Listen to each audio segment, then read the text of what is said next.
6:30. Call to order, stand for the pledge. Pledge allegiance to the flag of the United States of America and to the republic for which it stands, one nation, under God, indivisible, with liberty and justice for all. In accordance with the requirements of the Open Public Meeting Act, adequate notice has been given of tonight's meeting in the Hunterdon County Democrat and express time. This has been posted on the bulletin board by the main office of Franklin Township School, sent to the Township Clerk and to all Board of Education members, and posted on the school website on January 9th. Can we please have a roll call? Mrs. Cummings. Mrs. Thornburg. Here. Mr. Giordano. Here. Ms. Lemenko. Here. Let's see, Ms. Luciano. Here. Mr. Metz. Here. Mr. Martin. Here. New form. Can I get a motion to approve the above executive session resolution for Franklin Township Board of Education adjourning to closed session to discuss legal, personnel, contractual, and negotiation matters, wherein the length of time for the executive session is expected to be approximately 20 minutes, after which the meeting shall reconvene and proceed with business wherein action may be taken. Can I get a motion? So moved. Johnson, second. Okay.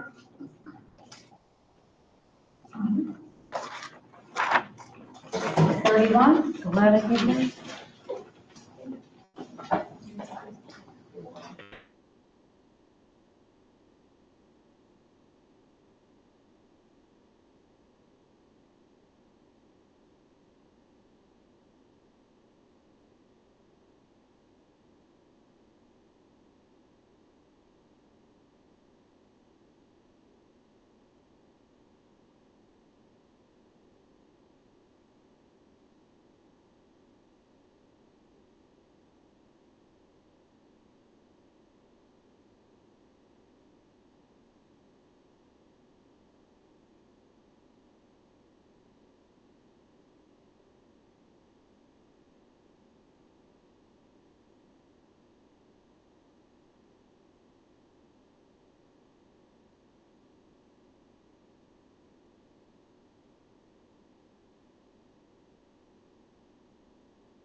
All opposed? All abstentions?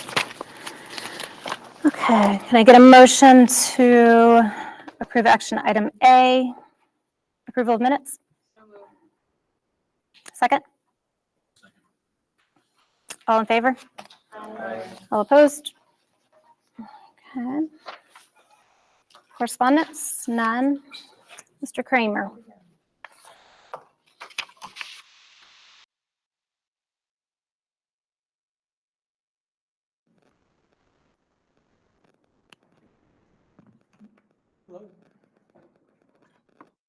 Hello? Sorry? Oh, you can hear it? Sounds good.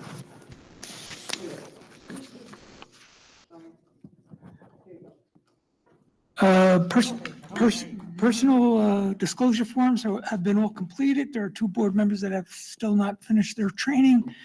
Although they have a lot of time to do it, I would appreciate if those board members can get it done sooner than later. Finance and Facility Committee Chairperson will be reporting on the committee meeting. Resolutions, the first 4 are monthly resolutions. I don't think, just to give you a heads up, next month, I don't think I'm going to be able to get the financial reports completed because it's May 5th and it just takes a little more time than that. But anyway, so the financial report, the transfers, the bill list, and the use of facilities.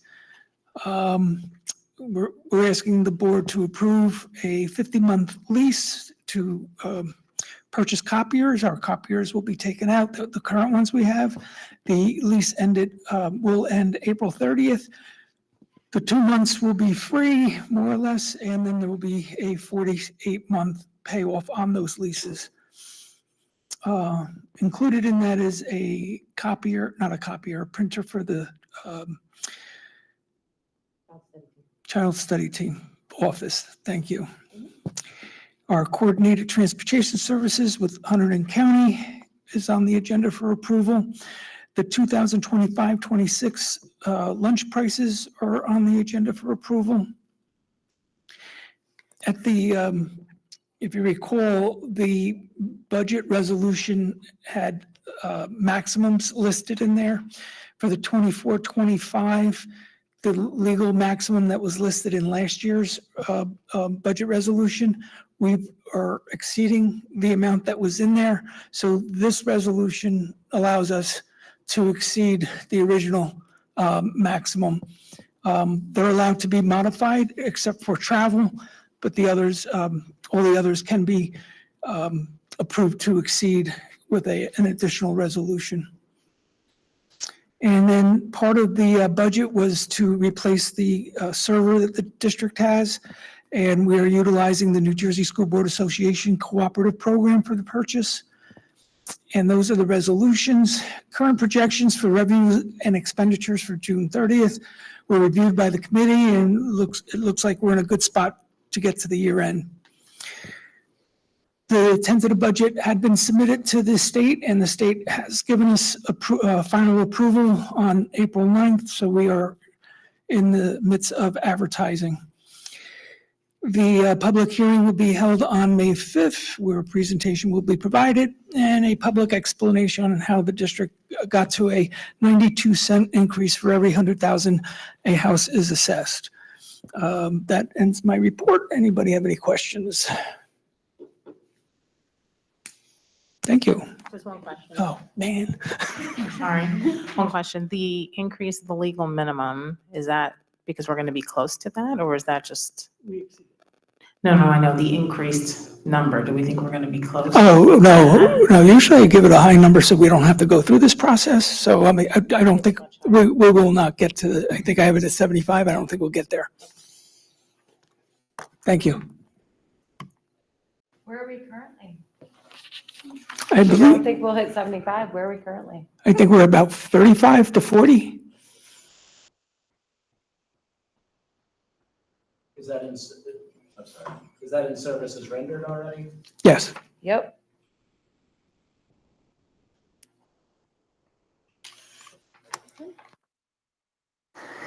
Ms. Aquino, superintendent report. Let me just get there, sorry. We have a lot going on. Do I have it on yet? I don't even know if I have it on yet, do I? I'm sorry? Number 9, Yeah. superintendent's report. I know, I don't- Fire drill. Page 2. Yeah, with the fire drills. Oh, maybe I missed it. That's it. Oh, yes. Is that all we really have? It's just we completed our drills for the month of March, but we did not do any yet. I was hoping to do one today, but we didn't get to it. So hopefully this week before we leave, we'll do one before our break and one after our break, drill wise. That was Okay, for President's report, just wanted to touch on something budget-wise. Like Mr. Kramer stated, there will be a budget presentation in 3 weeks on May 5th for the public. Something that we are still trying to get creative with is transportation, just because of the cost and the discussion that we have had. So regarding courtesy busing and hazardous busing, just wanted to point out from the New Jersey Department of Ed, what they state is that boards of education are not required to provide busing for students solely for hazardous routes. So that would be within the 2 miles around here. However, they have the discretion to designate hazardous routes and provide transportation accordingly at their own discretion and expense, meaning no state funding is provided for these students. Districts are permitted to charge the students' parents or legal guardians for this service. Municipalities may also contract with boards of ed for the service and charge the parents. The term for transportation services that require a fee is called subscription busing. So obviously we acknowledge that Pittstown Road and the area around here is not necessarily conducive for walking, especially January, February. But just budget-wise, these are different things that we are currently looking at. Okay, so public comment. Our comments should be directed to the board president. The board will not respond to complaints from and to school personnel unless the chain of command has been followed without satisfaction. Furthermore, the board cannot respond to any complaints from the public directed at any district employee or student, as the board must protect each employee's and each student's right to privacy. Those wishing to share comments during this portion of the meeting are asked to sign the register at the podium and state their name, place of residence, and group affiliation. Public comment shall be concise and to the point, shall not contain abusive, defamatory, or obscene language. Each speaker will be given up to 3 minutes.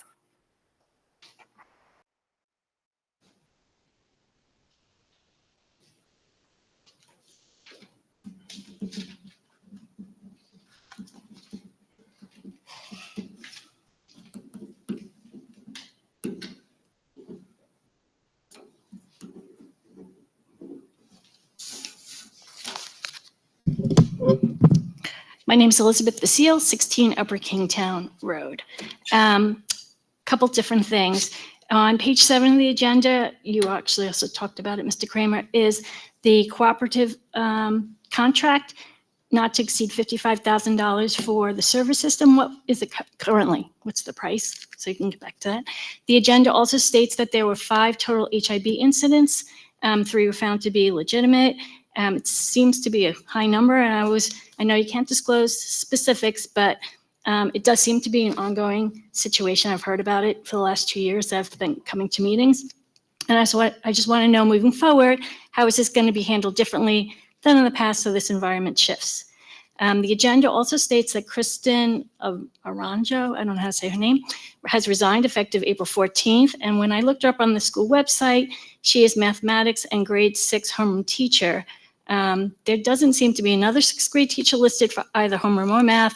I want to know if that was accurate. And also, is there another 6th grade teacher, or what's going to be happening with that? I see that on the agenda that there's going to be a May 5th budget presentation. I want to emphasize that I hope this presentation includes details about specific saves and specific cuts and demonstrates to the residents that the school has a clear understanding of needs versus wants, and use the 9.35, now I hear that's been approved by the state tax levy increase to be directed towards student learning and not used otherwise, And will this presentation also speak to long-term planning for the school's ongoing existence and fiscal responsibility plan? And we've heard about surplus money or fund balance, as some other people call it, so that the school can move from short-term funding to a long-term funding plan. Also, Dr. Calabro, when she was here, emphasized educational priorities and academic programs. And so I asked again about this Class 3 officer or other non-essential staff. I'm hoping that while you're being creative, you really look at that closely and maybe research how many school shootings have occurred in Hunterdon County in the last 50 years. And that's it. Thank you.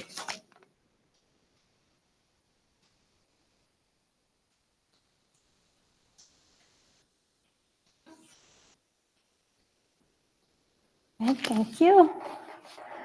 Finance and Facilities, can we get a motion to discuss and then vote on items A through I? In a second. Second. Thank you. Allison and Shana.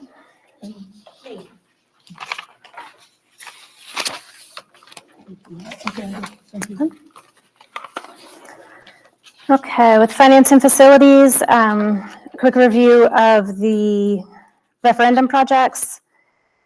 Site improvement, which is the parking lot area.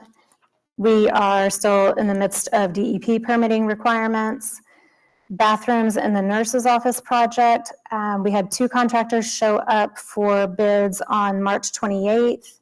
Bid opening is scheduled for April 29th, and the board will consider awarding any contracts at the May 5th meeting, next meeting. Administration is going to coordinate with teachers that are going to be affected by the construction in the near future regarding where rooms are going to be and who's moving. Regarding the generator, the board is hoping to award the contract at either the July or August meeting.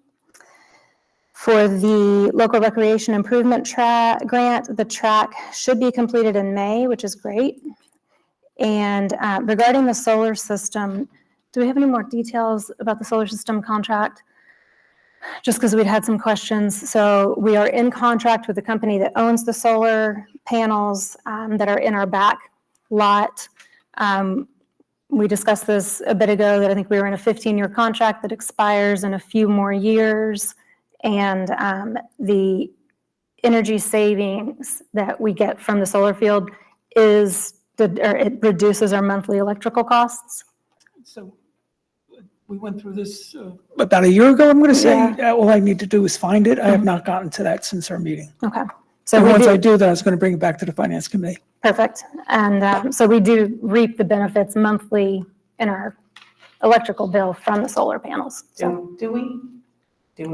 No, because I don't think I've ever seen, Great question. I've been asking, and I think other board members, like for a long time, like just show us that we're saving money. So if we are, I'm thrilled with it. I just don't think we've ever been given good data to show us that. So maybe Mr. Kramer. So I do know I received something. I did receive something, and maybe I didn't share it with the full board.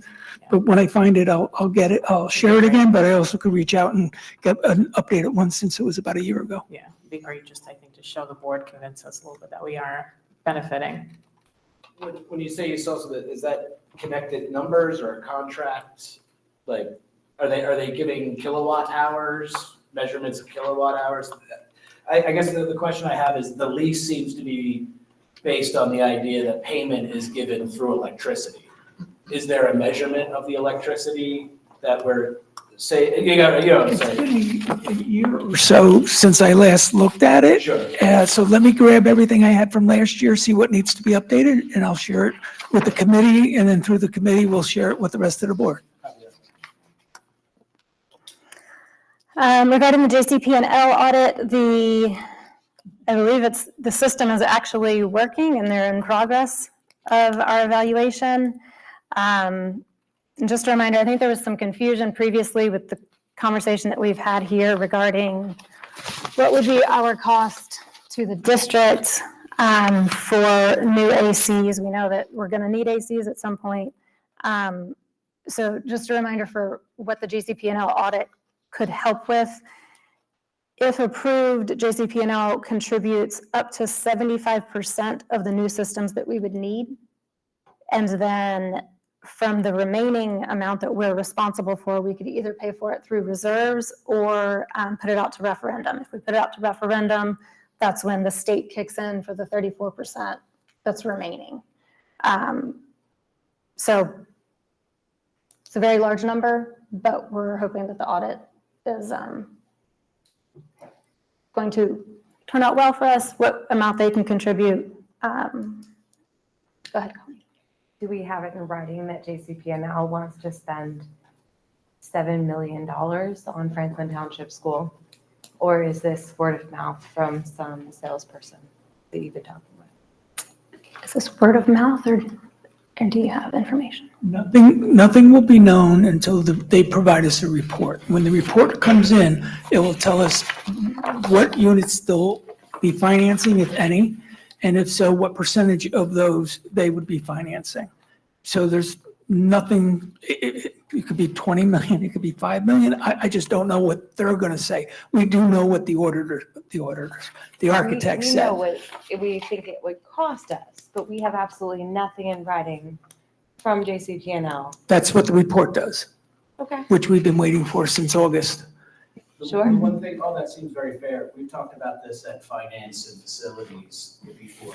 The one thing I caution is the LRP was from, I want to say 2 to 3 years ago is when it was created by the architects. They listed it at $10 million at the time to fix the air handler systems that are 6 out of 9 not functioning or not a part of their usable life. The one thing I want to caution everyone is while it sounds like 10 million is a big deal, and it is, the idea that JCP&L will kick up to 75% of that bill is not something that I believe is something to plan on moving forward.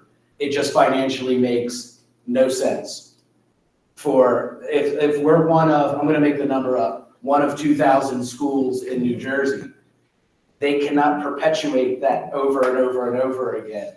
I would say that, would I believe that they'll give us a few $100,000? Yes. Do I believe that they're going to take over 75% or up to $7.5 million of the load? I don't believe that makes sense. It would make more sense for them to give free electricity away. So that's the one thing when we're talking about moving forward, I would say cautiously be realistic about what JCP&L will kick in.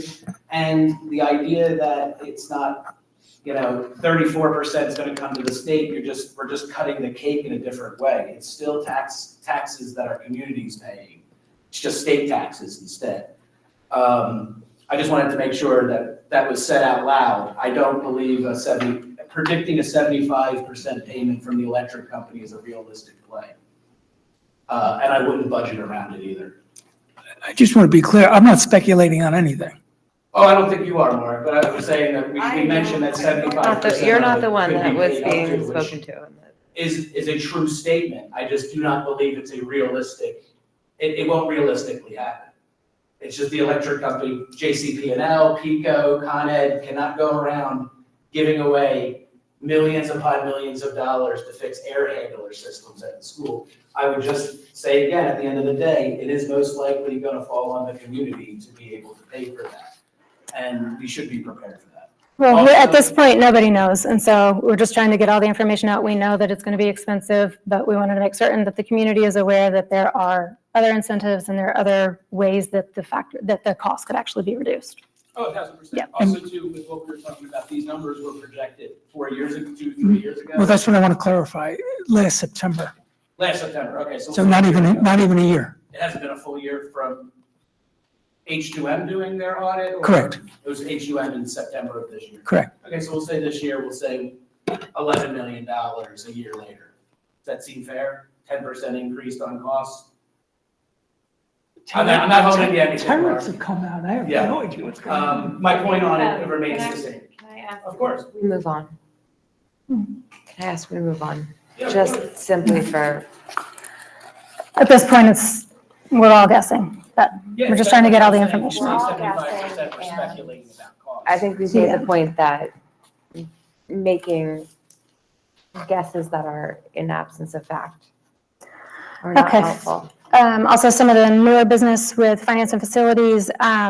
Another area we looked at for bringing more revenue in is our use of facility policy, because we are not charging all the organizations who use our facility, whereas we're seeing that other schools are. And so Ms. Aquino has gathered a few policies from neighboring towns that we can pass along to policy committee to consider bringing in more revenue from organizations who use the school.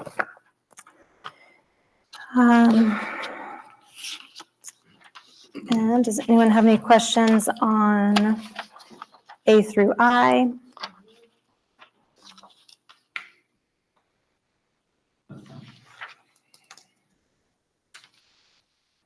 No? All right, and you already have the motion, correct, to vote? We have a motion and a second, yes. Okay. Can we get a roll call vote, Ms. please? Cummings, Yes. Ms. Brundle, Yes. Mr. Giordano, Yes. Mrs. Winko, Yes. Mr. Metz, Yes. Mr. Norton, Yes. Ms. Did I say it right? It's okay. Ms. Luciano, Yes. and Ms. Winko? Yes. Everybody says yes, okay, sorry about that. Thank you. All right, curriculum and education, Giordano.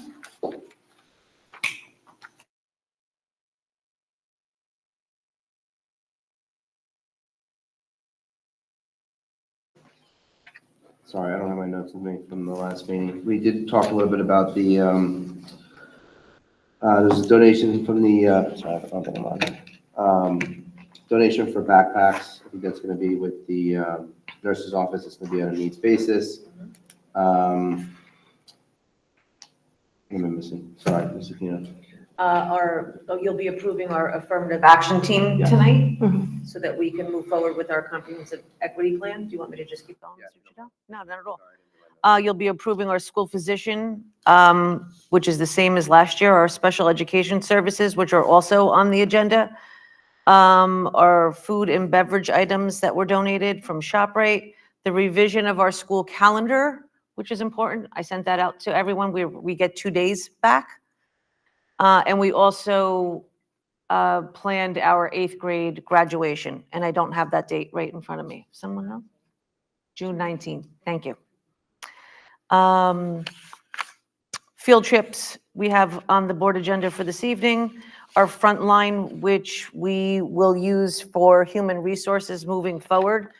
We, before I came, we had a plan of action for frontline, and it was a pretty hefty salary, and we kind of checked some things off of there that we didn't really need and that we can still use with what we have. So it lessened our bill quite a bit, but the few things that we do have coming into that, which would be our time and attendance, our AppleTrack for people that are applying to our district. We're one of the few districts where people still have to mail something in if they want to apply to our district. No districts are doing that anymore. So it will be a portal where they can upload all their documents, and it will be sent right to HR. And there's a third one, Mr. Kramer. Do you remember what the third one was for frontline? It was, hold on, I do. Hold on, don't tell me. It's our evaluation system. Yes, because we're currently using OnCourse, and we're moving to frontline with that. You have our HIBs on the agenda. We did speak about homeschool students participating, staff development workshop, and approval of staff travel. The staff development workshop is me, and I have requested to attend, I'm happy to send it out to everybody, early access for school leaders and aspiring school leaders for a new course in social and emotional learning. It is an online course. There's 5 classes that I have to take. God bless you, if you are so inclined. And there is one that I have to start off one, I have to go in person. So that is in May, Wednesday, May 7th at St. Elizabeth's University. It would be for the day. So I'm just requesting approval for me to attend that. And then the staff travel is for the child study team evaluation.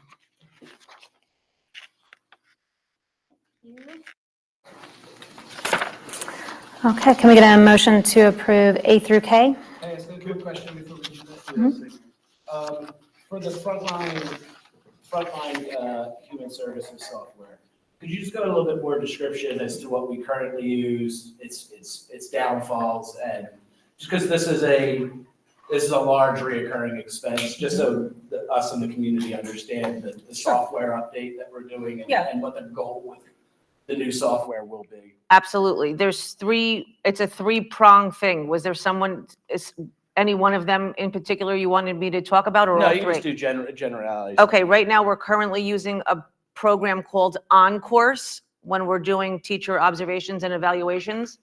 I'm just going to speak for myself. I think it's cumbersome and outdated, and I don't think it really fills the void of what we need. And most districts are using Frontline, and it will backfill our Danielson evaluation into that program and just be a little more user-friendly on both ends, the teacher and the administrator.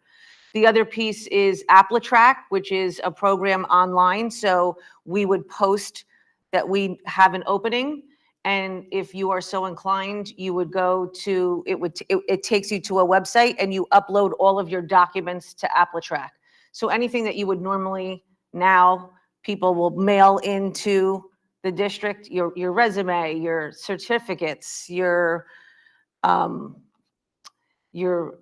I don't know, I'm trying to think, what else would you put in there? Your references, anything that you would put together to put in for a job. This does it in all one place, and it does it in one section online, and that we can just go in and see and check through it. So there's really nothing that's being mailed, and we can schedule our interviews right through that AppleTrack. And then the third piece is time and attendance.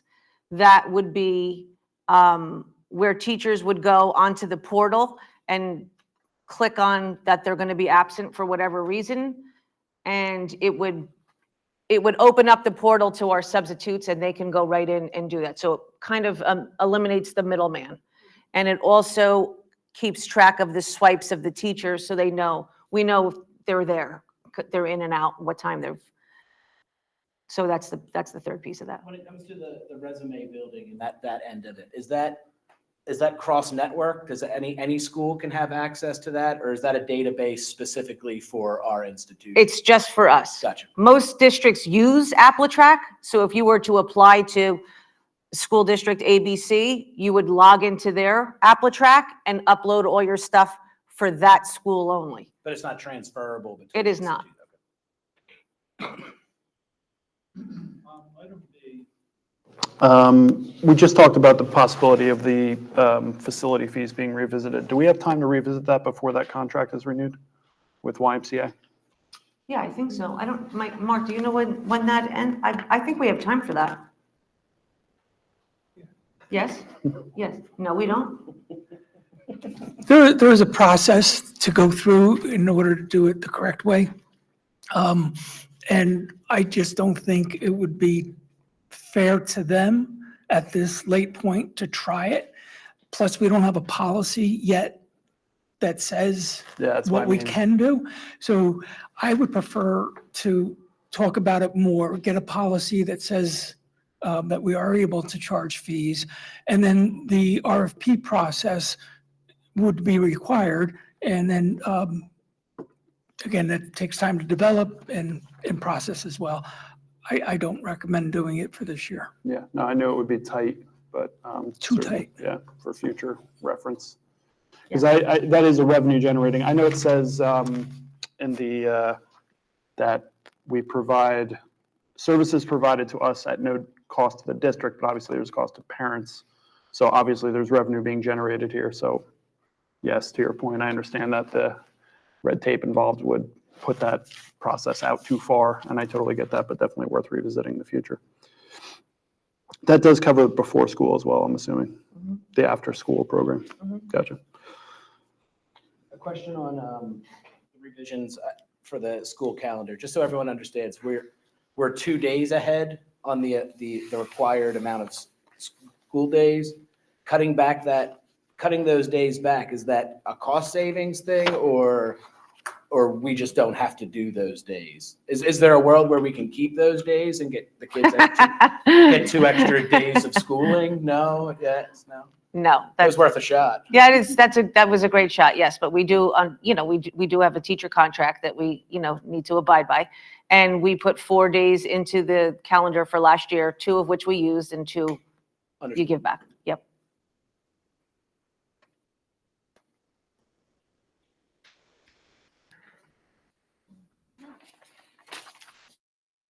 Can we get a motion to approve A through K?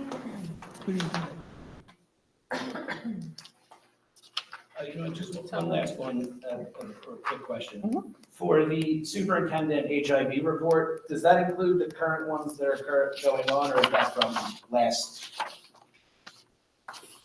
prior school? That It's current. includes what was discussed this evening. Copy that. I heard a motion from Ms. Luciano. Yes. M, A through M. Oh, I'm sorry, it says K there. M. And then we need a second, please. Motion? Second. Thank you.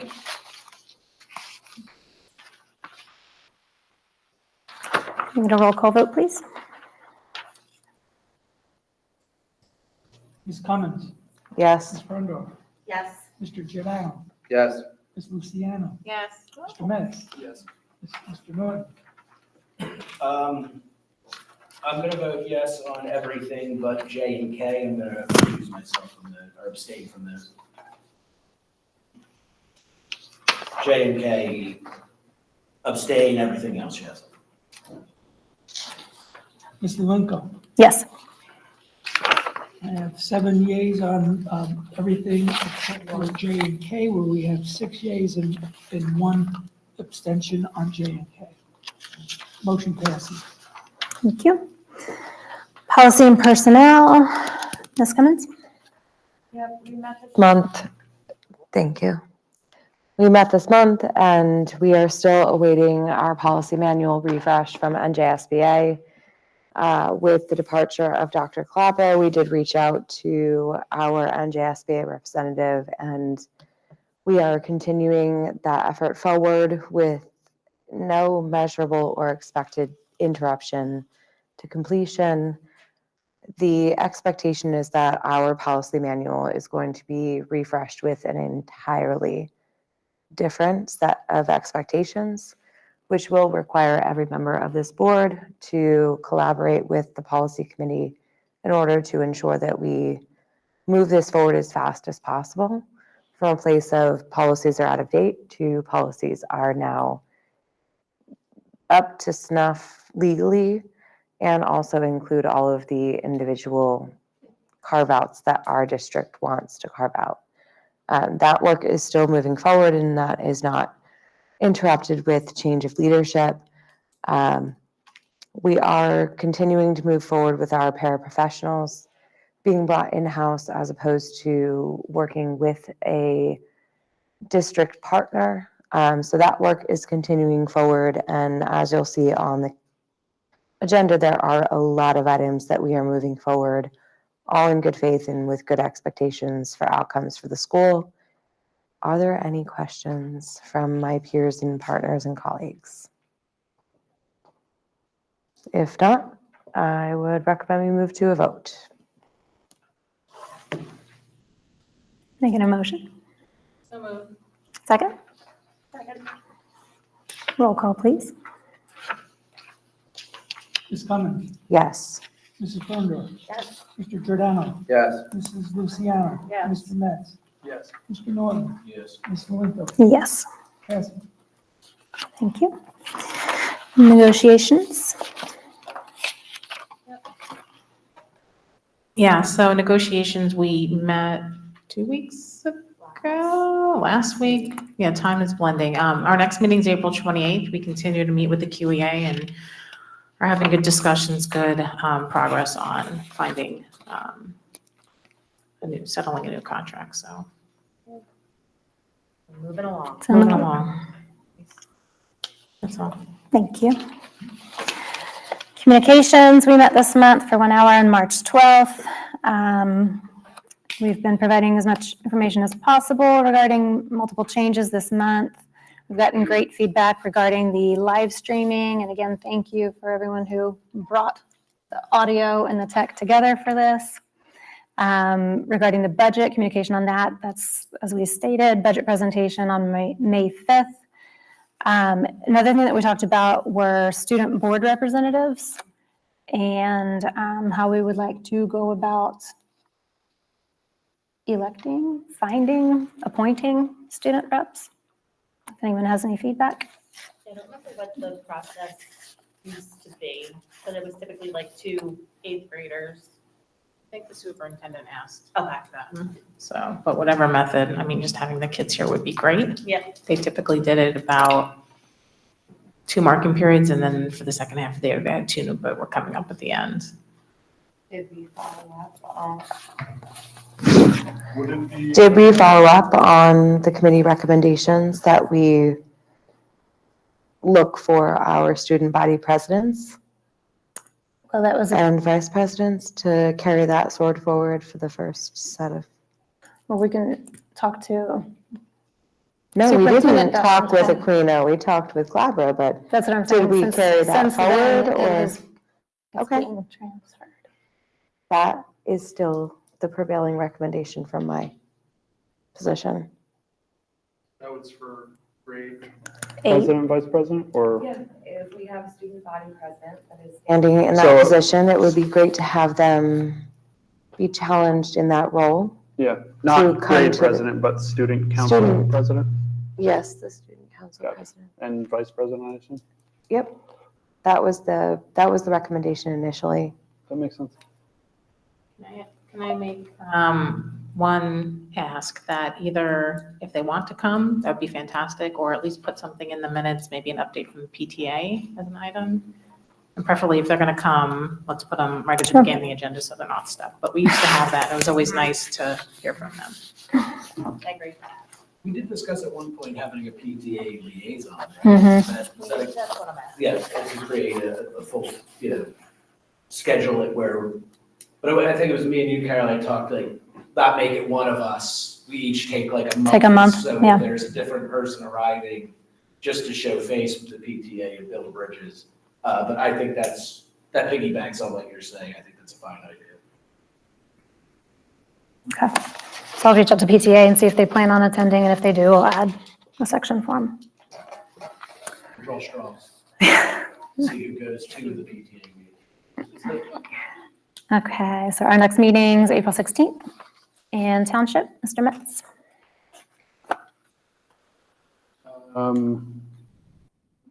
Did you attend both? Oh, yeah, I this did the last 2. I did the last 2 meetings. Not too much to report from the township. The talk was them increasing the municipal tax 9%. There was nothing discussed pertaining really to the school at any of those meetings.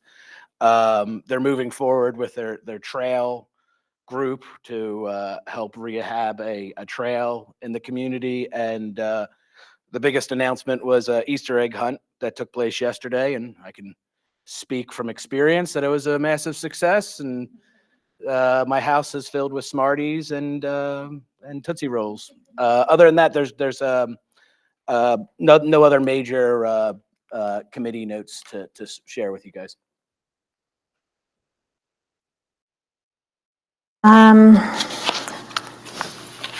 ESC did not meet this month, correct, Jim? They meet themselves once, I think once a month to do regular business, and then they have the full delegate meetings twice a year. The next one I think is June or July. I'll be on that one. Public comment again. Hold on, before we jump on that, the board matters and new business, Mhm. can I jump in on that conversation? I wanted to echo discussing the budget proposal that's coming up and the way that it's being broken down. The one thing that I noticed in finance and facilities meeting is that there hasn't been a huge shift in the amount of personnel changes that we're making. The 2 things that remained, I know Craig brought it up, was reevaluating the busing situation, the localized busing situation to save money on things that we're not really required to do. Another thing that I'm gonna throw in there is to re-examine the Class 3 officer. Those two positions we could use to save some of the teaching staff that we're switching over. Currently, the plan has us removing one of the grade school teachers and shrinking the class size. I don't know if that's a finalized decision, but it has appeared on the last finance and facilities. My challenge to the superintendent and the BA would be to present a plan that removed those two service roles and attempted to keep one of the grade school teachers, an interventionalist, a resource officer. The thing is, we raised the tax a substantial amount, but there were no changes to the amount of staff that seemed to be letting go. I know we talked about it, but it's not, between month to month, there wasn't a huge change. There was the addition of a mentally gifted teacher, that's an old term. Gifted and talented. Talented, I'm sorry, that's what they called it in the 90s, which I'm okay with. However, I would start having the conversation of us trying to save money through busing and the Class 3 officer in order to preserve as many of the teaching staff as we possibly can, because currently the plan has 4 to 5 being shifted around. Now, I know we're saying no one's losing a job, that they might be getting shifted to different positions. The problem is the positional losses. I know we're keeping the people inside the school, but I want to keep as many of the jobs inside the school as possible. And based off of the budget and the finance notes, those are the only two things that are low-hanging fruits for us to go at in order to try keeping some of those teachers. If at the end of the budgeting and the entire trip that Mark has to take over the summer with how these school budgets go, if there's savings to be made, I would recommend trying to bring back some of those teachers or adding in one of those two services, whether it be the bus or the Class 3 officer, after the fact. But those things were removed from the finance and facilities plan without any conversation amongst the board. And I'd like to bring that back into the conversation if we're moving forward with a budget proposal in the next 3 weeks. That's new business that I wanted to throw on the table and discuss. Because they were originally part of the plan for several months, and then they were just pulled off of that itinerary, and we decided to keep with the changes of losing the positional jobs. And I would like that to be reevaluated, if not discussed amongst all of us, because I think Craig brought up some good points. Just piggybacking on that, as far as like, I think the current plan would potentially, keyword being potentially, be that the grade that's being collapsed, that would continue through their graduation. Have we looked at like logistically how that would work as far as moving those teachers associated as that class? Like, is that something that's been done a lot? Like, it seems logistically difficult to me. Are there any thoughts from the administration of whether or not that would be, even from staff perspective, from historical perspective, are there any? I think it can change from year to year, just because there may be a class that collapsed this year doesn't necessarily mean it's going to track that way moving forward. Especially, I think, when you get to the higher grades, it kind of shakes itself out a little bit because there's so many classes and teachers there that they rotate through. It's not just a. It would essentially be like homeroom, and then they're going to different. Correct. Yeah. Understood. On what Craig said, I'm sorry to jump on you.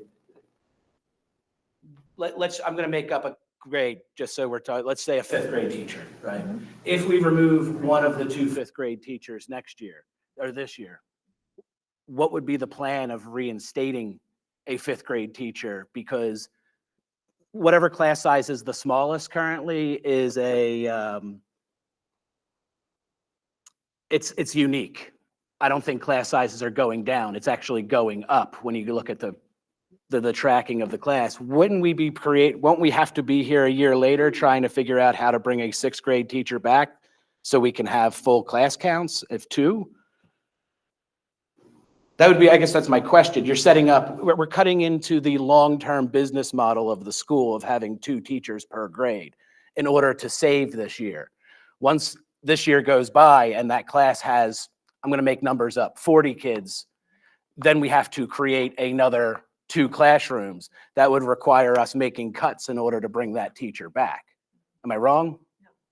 So I would say when it comes to a long-term plan of budgeting, losing the teachers might be getting us out of the frying pan and putting us into the fire unless we have money in order to bring them back. But when you're talking about letting 3 or 4 or 5 staff members go, positions, I keep trying to, we're trying to preserve every individual teacher that we have in the institution, but we're moving them across the field.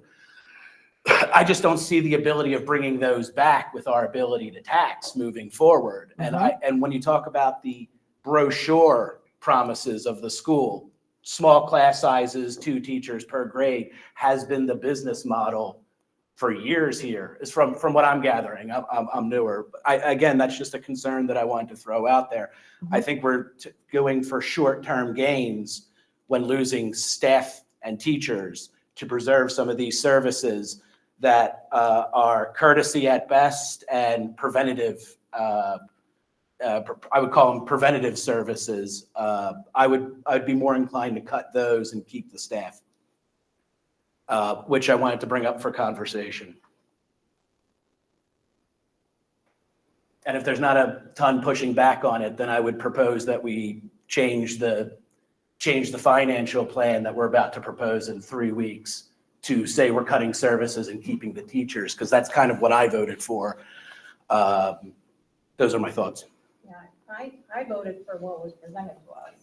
Sorry, I voted for what was presented to us, so that pivots from what was presented to us. So I don't understand at what point we actually settle on something, at what point we stop changing. We kind of gave a budget, yes, to hand it over to administration for them to then, kind of carry out what they said was going to be the plan. So if there's going to be drastic changes to that plan, I don't know what kind of input we have at the time or what input we'll have then.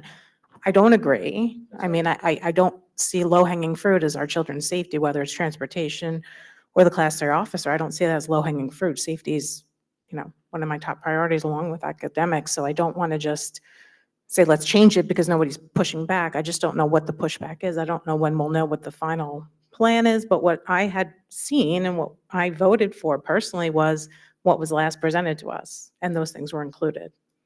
So if we're going to pivot, I don't know what kind of input we have versus just getting a budget presented to us and then we say yes or no. I don't know. That seems to be, that's what you're saying. I agree. What you said is totally fair. The thing is that in the budget itself, through finance and facilities, it was changed so many times. There was never a finalized plan presented to us for the budget that we voted on. And Dr. Calabro was in personnel meetings and in finances meetings going, I don't agree with what's being done, but I'll do what I have to do to make sure that it's done. I don't know if I'm telling secrets here. She was saying after the fact, then we'd be making the decisions. I've been warning, I think Colleen warned specifically in emails too, that we need to make the decisions on what the cuts are going to be and present them prior to the tax levy increase. Now we're in a position where the tax levy increase has happened, and now we're going to debate the individual line items as to what's coming. For example, the gifted and talented teacher appeared the day before the presentation out of nowhere with us having an understanding that there was a G&T program already at the school. Those are the little things. So I'm saying now we're looking into the individual line items, but everything else you said is totally fair. Yeah, I don't have a good understanding. I think it was made clear to me, previous administrations gave the board a lot of input and options. Heard that was not typical, that's not procedure. Procedure is, we approve the levy based on maybe projections of what we're gonna do, and then the administration decides this is the budget I'm gonna present to the board. Is that the process? Because then we're talking about, we don't have input on line items, but my understanding is we should not have input on line items. That was kind of a message I received, I think, 2 meetings ago. And I've made this argument to Caroline, I've made this argument to Craig, I've made this argument to Matt separately, one-on-one. You can pretend like you don't have input on line items all day long. If it makes it easy for everyone to go through budget season to pretend like they don't have input on line items, that's nice. But you're going to vote on them. You're going to vote on the terminations. You're going to vote on accepting resignations. You're going to vote on hiring the second grade teacher who you already hired as a sub to be a full-time teacher. You're going to vote on it, whether you want to accept that this is a part of your job or not. So my argument from the get-go was stop burying heads in sands. Act like you understand what's coming at you, which is we can either understand the implications of 9 versus 7% upfront and understand what those cuts look like, align with administration, and then lock arms together and work together to just push through that. Or we can do what unfortunately I feel like a lot of people did, which is say, I'm not voting on the cuts. I'm just voting on the number. I'm just voting on the number. I'm gonna argue and litigate every single tiny cut as it comes along the way, which is, to be quite honest, it's ugly and it's uncomfortable and it's not the way that we should be doing this. When we voted on the 9.35%, we should have understood what was coming with that 9.35% so that we could back up administration in the work that they had to do with 9.35. Same with 7.25.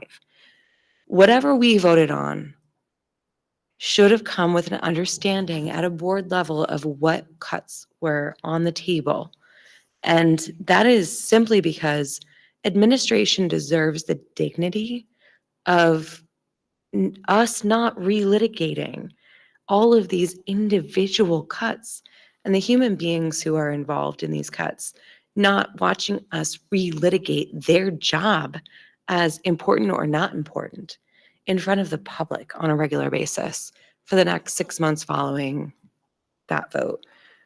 I've made my case to individuals. I have now made my case in public.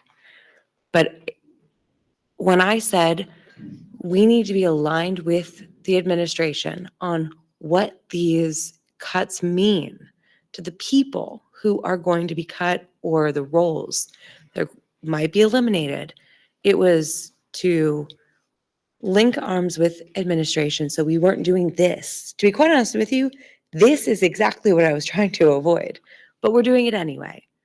Let's do it one time and not do it again after this is my hope, because I don't want to have this conversation for the next 4 months is all I'm asking. Agree. I don't want to have this conversation.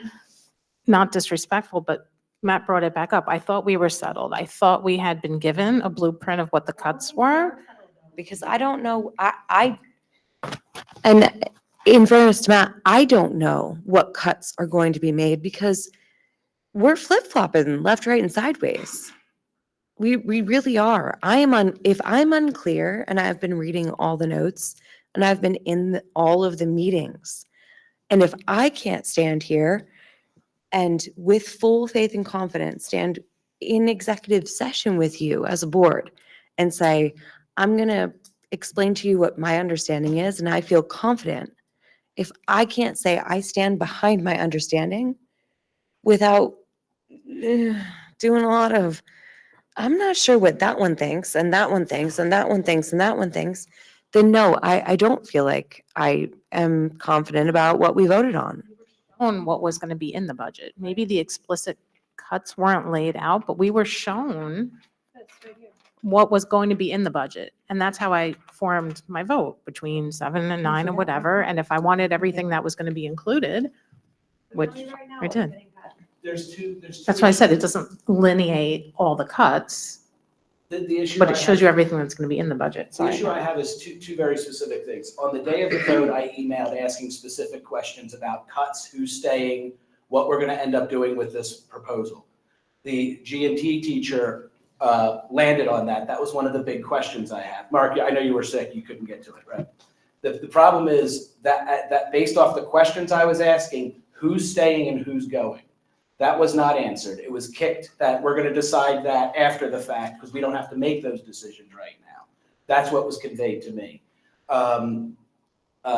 Secondly, Dr. Calabro on multiple occasions said she was uncomfortable and did not agree with the changes that were being made to the budget. She said that out loud in I want to say two different finance. Now she's gone, and then Ms. Aquino's in the unfortunate position. I think the word you used was inherit the plan, which I'm not going to put on you in any sort of way because Lord knows we're lucky to have you. But the conversation about what specific cuts should be made, I just cannot believe we voted on a 9.5 or 9.3% increase and we still did not save any of the teachers. That's the end result. I think you need to be careful. When you say we didn't save any of the teachers. You saved you saved individual people by shifting them around inside the offense. You still have to cut the positions of again, let's say 5th grade teacher, an interventionist, a resource teacher, a basic skills teacher. All of those still go. Those changes weren't made, and nothing academically was saved by us bumping the tax amount, the levy amount up. And if you guys can mention a teaching role that was on the proposal, am I wrong? Yeah. So tell me where I'm wrong. That's When I believe prior to chapter 44 and preschool being finalized, which changed the numbers at the very end, I think Dr. Calabro laid out what was happening. When we finalized the preschool in chapter 44, we brought back the basic skill program. So that's not cut. We also, now I'm not good at this one, but G&T, my understanding is there was no real G&T program, and now we are bringing in a program that's supposed to be real. And what does real mean? I don't know, because I don't understand why it wasn't real to begin with if you had it.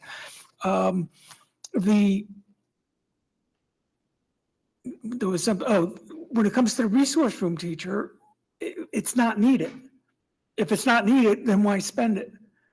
So we had an extra teacher that it was determined, and I don't make that determination, but it was determined that there was one more than was actually needed in the room, and the special service supervisor recommended to reduce it by one. We did. So I don't think we're cutting. I'm not. The only thing that I think that we are is you have two small classes. And administration determined that going from whatever it is, but the total number was 20, I think, into one class. 20 is a manageable class size. Was it 20? 23. 23, but you had three. That go to resources. Right, okay, so 20 is not a big classroom, maybe for this district. Again, I don't get involved with the instructional side much, but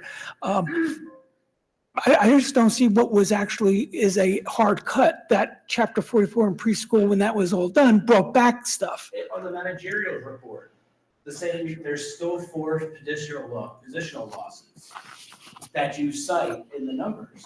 That's what I'm referencing. I agree with you that one of them is No, I was going to ask, are we able to come to a conclusion tonight on this conversation, or is this better served in committee before next meeting? Like, what? Let me just clarify one thing. No, that's fine too. I don't want to go down a rabbit hole. No, this is to explain. Go ahead. When the public hearing, when the board approves the adopted budget, Ms. Aquino she just started, but her educational goal can be explained to the board as we move forward into next year. If we wanted to make a modification of something that is in the budget that we want to say we don't want to do between now and the beginning of the school year, that can be done through transfers. But the board needs to be on the same page as the superintendent. And once that gets done, that could be done after the public hearing. And that's all I'm saying. This does not need to be a decision by. The decision at the public hearing is how much are you raising taxes? How much are you using for out of reserves? that was the prior vote. That's this vote too. That was tentative. But again, I guess my critique is in the usage. There isn't a specific plan in the usage of the taxes we just did. The ones that you did give me, I still believe we're cutting educational jobs. Whatever the reasons for them are, that's fine. If we want to take our former special service supervisor's advice on how we should proceed forward, I would caution against that. But I hear you loud and clear. I hear you loud and clear. I'll just say there are other places to cut other than personnel. And we should be re-examining that because those conversations disappeared. I would just like to make a comment. I don't think that there's anything Mark and I haven't been doing but budget for like the last few weeks and combing through staffing and all of the things that have been brought to this board before I got here. So what was presented to you which was what was given to me, doesn't change really anything. I saw the proposal that was laid before this board and it was rougher than it is right now. But because we had money returned to us from preschool and Chapter 44, we were able to put that money back into the budget and save programs. You may see that differently than I see it because we're doing that based on need and where our students' needs lie. So if there isn't a huge need for I'm making this up, 2 gym teachers, then we're gonna use just one then.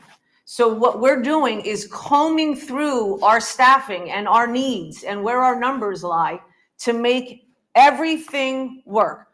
Would I love to save every teacher in this building? Yes, I would. And that would be a goal of mine.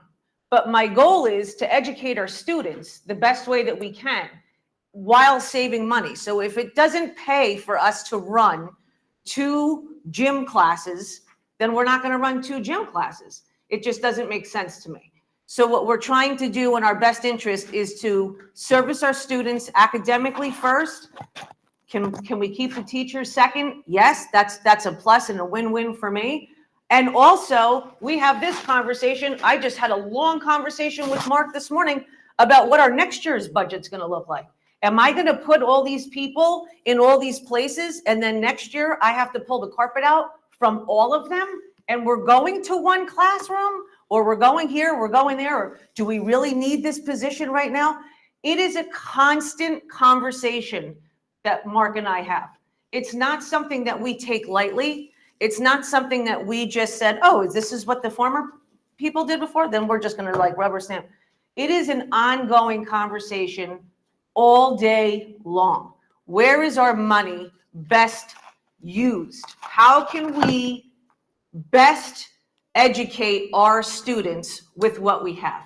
So I understand and hear what you're saying. There hasn't been much change from what's been presented to you before. I tried to keep it as authentic as I possibly could, but the fact that we had some money come back to us and there were some things that I could put in and some things that I didn't think necessarily agreed with, to be perfectly honest. I don't think that there's a need for certain full-time things that we can use part-time and I can use the services elsewhere. So that's my goal. And that's where I've been trying to juggle the pieces and try to have them fit in to what our needs are here. So that's what Mark and I have been working on, frankly. So, and I can't tell you the amount of time it consumes us to go through this and go through this and go through this. And we have not only a deadline fiscally and financially, but we have a deadline on the teacher front where they have to be notified where they're going and by what time. So we're kind of under the gun here. And I thought we had a pretty good proposal moving forward. We fit all the pieces where they belonged. And I'm ready to unload to the teachers and let them know where we are. So you tell me how you want me to go forward. Do you want me to meet in committee and tell you all? There's not much changes. There's not much changes from where you were last informed. But I would like to move on from that so that I can let the staff know where they're going to be and how we can move on. So I'll take the direction from you and I'll move on from there. I think some of the confusion that was discussed in committee was just that, first of all, there's been a change of administration. So I think at least some of the questions that I brought up, I was looking for your perspective on those things. Because as I probably mentioned in committee, I'm almost positive I did, that the school busing question just kind of fell off the radar. And I wasn't involved in the conversation of like how did we decide? I was to just blatantly include told that that was no longer a part of the conversation. I was patently in black and white told that that was no longer part of the conversation. Same thing happened with If the it's three back officers into that the disappeared. conversation, Yes. I'm no, happy to no, have it, those there's a conversations difference anytime. between it disappeared and I asked the question and I was given an answer. If courtesy busing is back on the table, that's fine. But this is the exact conversation I did not want to have in April when I was arguing with some of you in March saying, we better be crystal stinking clear on what we are choosing when we choose this particular tax rate. But it's fine. If courtesy busing is back on the table, it's back on the table. So I again, was never, the complication is here, we've had a change of administration. So me respecting your opinion, I'm going to ask you some questions about, number one, as I mentioned, that just kind of fell off the radar. And I said, what happened with that? That was really a question. And then as far as the collapsing class size, again, I don't know what your perspective is on that as the new superintendent. So I think that is a complication here.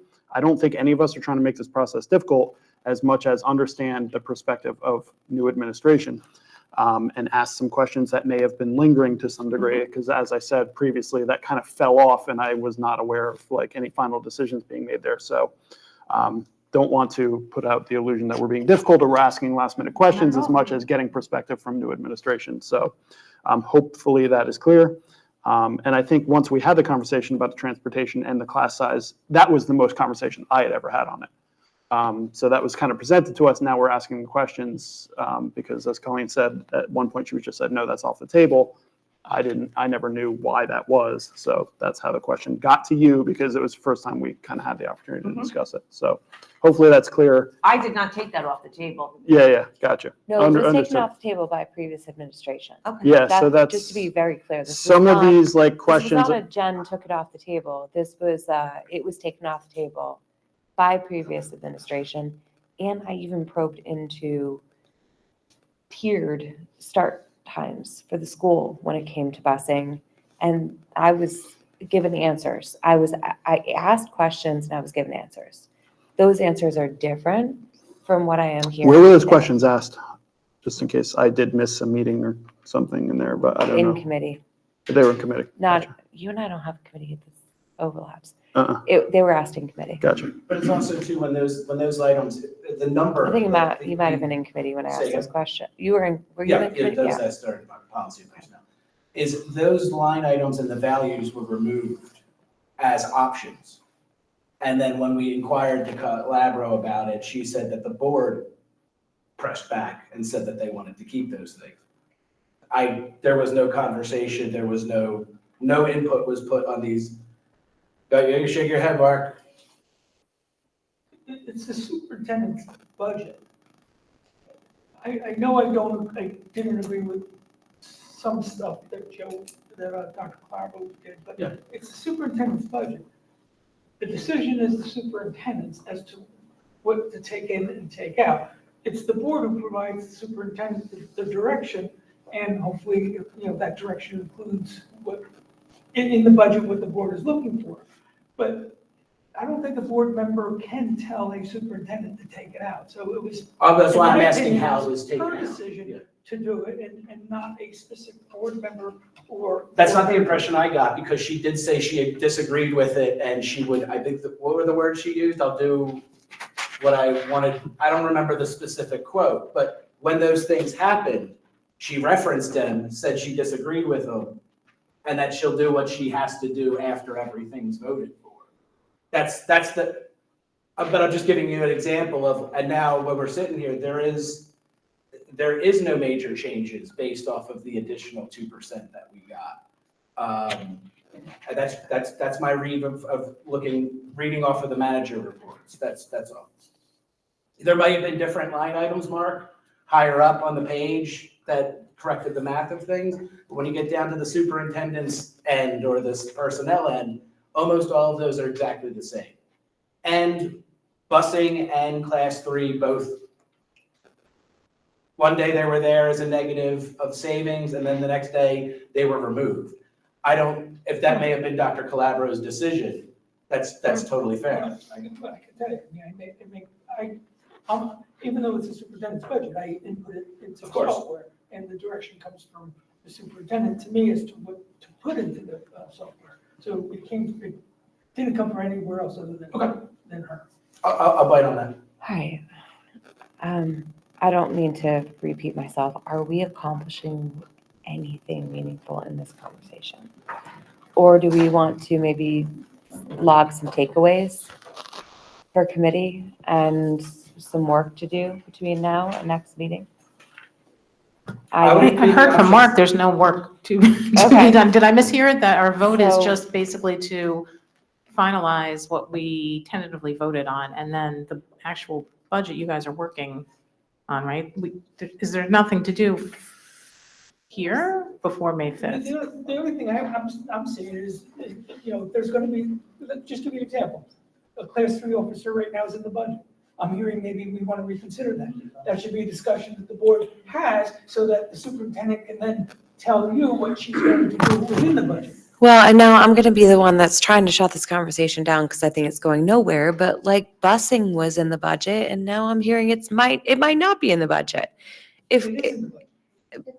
but that's the level of discussion that's happened tonight is very squishy, and that's what I'm trying to say is I don't want to continue a squishy discussion that is confusing to myself and confusing to the community. If we are not accomplishing something, I'd rather say, let's put a pin in this and bring it to committee if there's an appropriate committee to bring it to. That's all. And again, I don't want to shut anyone down from conversation, but we've been going on for 25 minutes and we have not accomplished anything. For more clarity?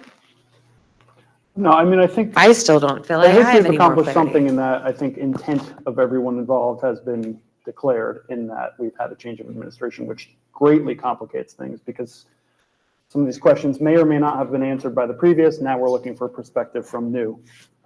So yes, I do think as far as the logistical conversations and the deeper conversation, they should definitely go to committee based on, and Jennifer, you've been awesome with follow through on questions we've had in committee. So, I think at least speaking for finance committee, well, speaking for myself within the finance committee, I had those questions because I didn't feel they had been answered previously. So perspective giving is the reason I'm asking them at this point is because what's your perspective? I know what previous perspective was. To Matt's point, some of those things kind of poof, and we're just like, what happened to those items? And that's why you're being asked at this point.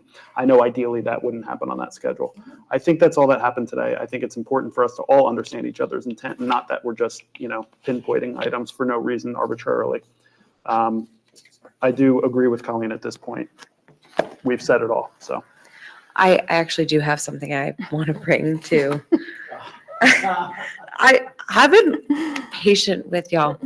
I would like to bring to the table a discussion about starting a committee for a superintendent search committee that is specialized and focused on finding a long-term and permanent replacement for a superintendent. That does not mean that Jen does not stay our superintendent for the next however many days left. That does not mean that we don't extend that offer further than 90 days. But the level at which we are experiencing turmoil and turnover at our leadership within this very, very small organization is wild. It is wild, and it is not healthy for our direct reports underneath that executive leadership level. It is not healthy for their direct reports, and it is not healthy as it trickles down. I would like to formally request that this board consider convening a committee solely focused on long-term projected hiring of a permanent superintendent for this school. And I'd like to know where this board stands. And if there's conversation beforehand, that's fine. If it's as swift as yes, yes, yes, yes, yes, that's great too. But I just cannot walk away from this meeting in April, considering where we stand right now, without bringing this to the group of this 7 for at least a discussion. And I would just ask that we also, I don't know if it's part of the committee, maybe it should be, maybe it's a board discussion, take the opportunity, since there has been so much change, that we reevaluate the positions. Do we want a superintendent? Do we want a principal? Do we want to combine role with the vice principal? We've had different models in the past. To me, it makes sense to reevaluate at this point before hiring folks into a structure that we may or may not want. So I would just add that to the scope of maybe the committee or the board as a whole, obviously. I agree. Especially with your budget next year. So what's the process then, How my much, friends? so we have multiple positions, and I've had this conversation with multiple people here. Because we are so small, the opportunity for dual roles is higher within our organization, whether it be super dash principal, and I'm not suggesting that, I'm just saying super dash principal or principal dash special services or whatever they may be. I would like to defer to y'all as far as recommendations on potential dual positions. I have a lot of them. That's what we want to hear. Can I'm we- not can prepared we tonight, make- but I well, do. yeah, Can you, I do. like in May 5th, the May Yes. 5th meeting? Yes. Maybe we could just formally form the committee and make that review So, an advisement, yeah.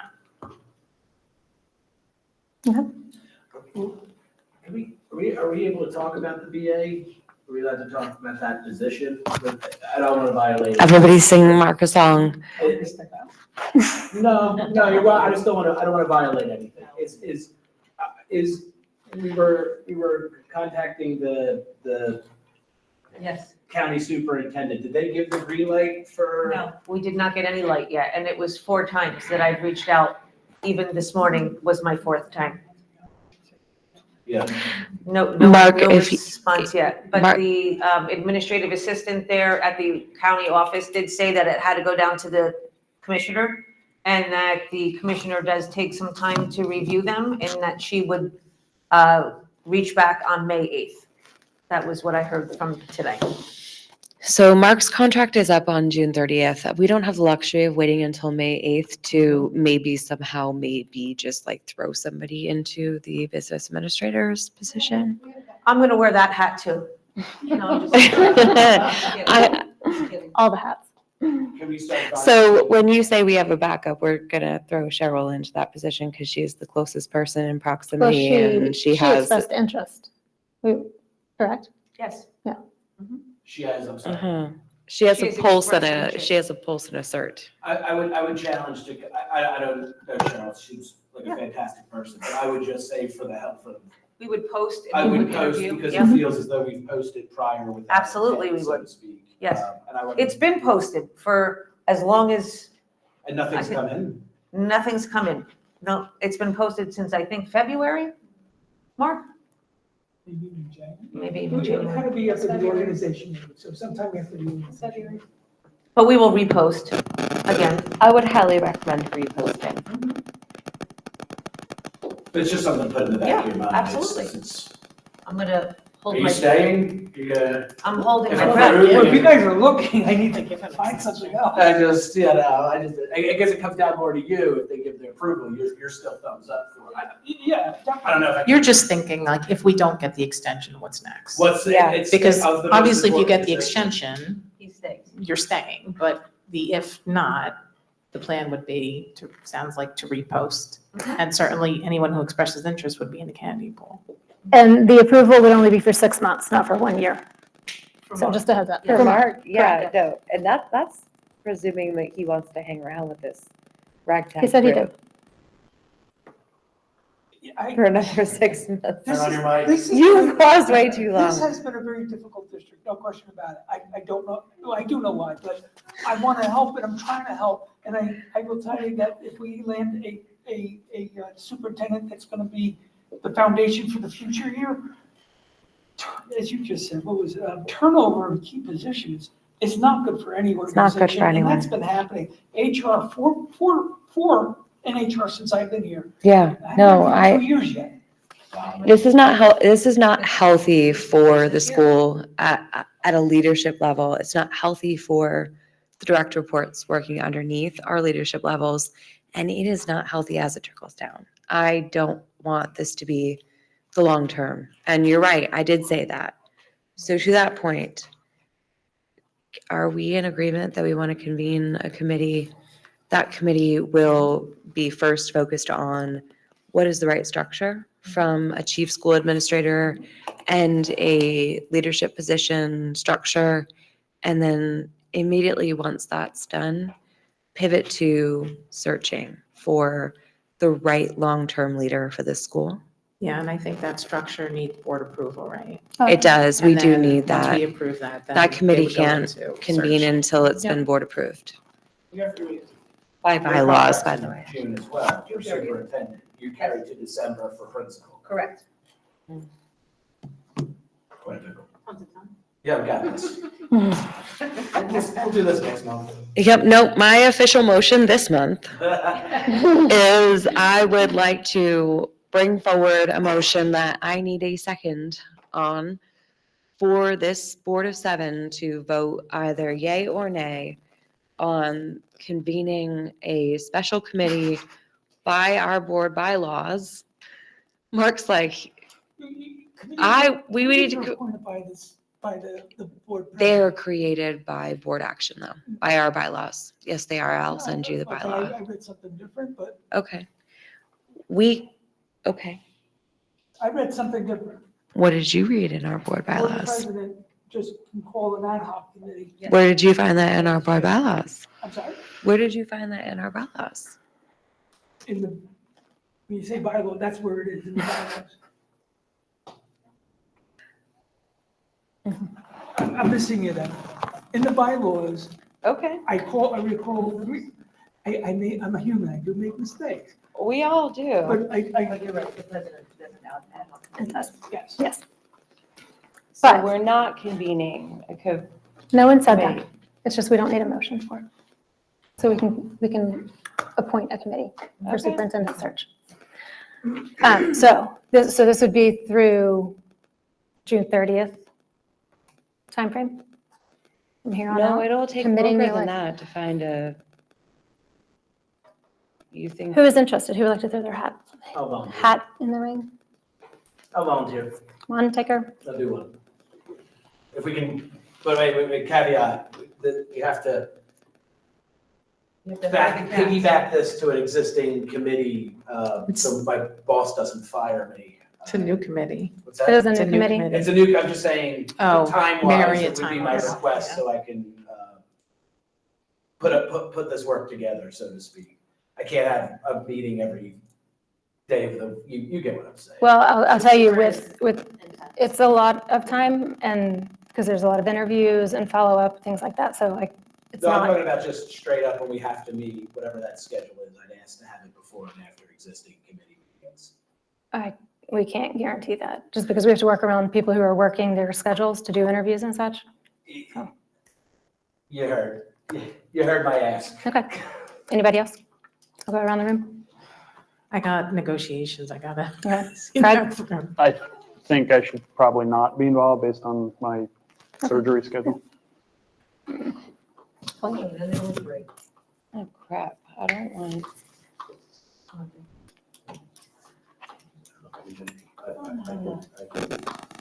It all depends on what it is, that's the thing, yeah, I really. Well, by starting now, Say we yes, can, but- by starting now, we can schedule out, and try to squish as many interviews back to back to back Mhm.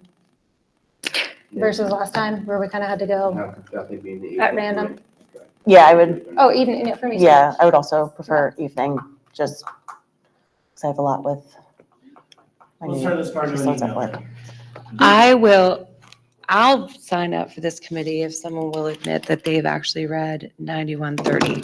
which says committees can be created by action of the board and not by Caroline said so. I like that. That moves it along. Otherwise, Was that a nice way to say that? No. Was that a nice way to say that? that was a nice way of saying, I'm done with this conversation, and if I absolutely have to hang out and do this, then yes, I will. No, thank you. Shocker. I did it last time when you didn't want to. Who's your two? Who's your two? We're exchanging, keeping it even, nice balance. I did what Jim, you last time? said two? So that's three. That's three. Okay. And she read the Bible as correctly, and I think there should be, I have valid reasons for not She doesn't want to doing sit in the that. organization meeting, I put it in red, and I said, that's somebody else's. I'm sure you do. It's always under the purview.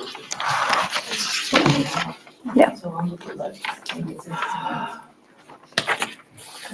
We can do it for fun and giggles. We have Colleen's motion. Who wants a second? Second. Okay. The motion. Colleen? I'm sorry. Yes. You have the second. Mhm. You don't need a roll call. All right, all in I favor? don't need a vote. All in favor? because- Aye. All opposed? Any abstentions? All right, carries. Everybody approved, right? Yep.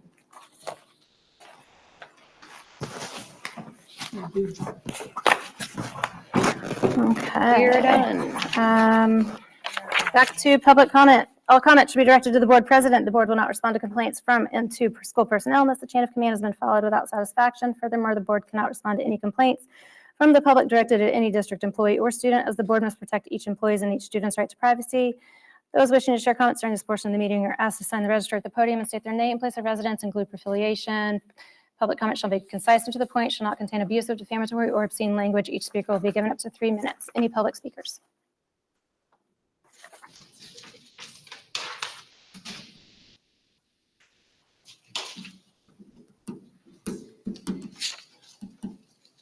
Elizabeth Basile, 16 Upper Kingtown. I read the letter that Jennifer Aquino sent out introducing herself, and I was happy to see that. But it would be really helpful at one of these meetings or through a letter to more clearly define what your plans are for Franklin School in regards to both education and the fiscal plan. Because when the residents sat here and they said, okay, we'll go for 9.35, it was kind of clearly stated that a fine-tooth comb was going to go through the whole budget, and we weren't going to really go for wants. It was just what we needed, and we'd have to make cuts, and it'd be hard decisions, and it doesn't seem to be panning out that way. And I think after, or whatever's going to unfold at in the April meeting, residents are going to be really upset about it. Also, it's great that the Board of Ed meeting, the Board of Ed members attending the Township Committee meeting, and no offense to Matt or Craig, they sit there quietly. It's really nice, but there's no information provided to the Township Committee. The building of a bridge is not really happening. So if there's not going to be communication in the past years, the Board of Ed, when they sent a member, she gave an update. She stated what the plans were for the school, what was happening at different times. So perhaps come with an update, and that would be really helpful. Also going back to the school busing, Cheryl, who stood in for Mark at that last meeting, stated that all seats on the bus was filled, 54 seats, I believe she said. So I had asked about if that had been further explored, because if all the seats are being taken, there shouldn't be a problem with drop off and pickup. And therefore, maybe, because my really big fear is, I don't know who's going to be running the project, and H2M is not going to be doing a great job. I know you're going to be finding people from the bids, but maybe we don't have to do that parking lot, because you guys are going to go bankrupt when this can of worms opens. You guys are not going to have to worry about, special class 3 officer, because you're not going to have school. So anyway, I'm just thinking, really drill down on that, especially with the parking lot, but also get more statistics about the school bus and who's using it, who's not using it, because I hear a lot of discussion, but not a lot of numbers. Thank you.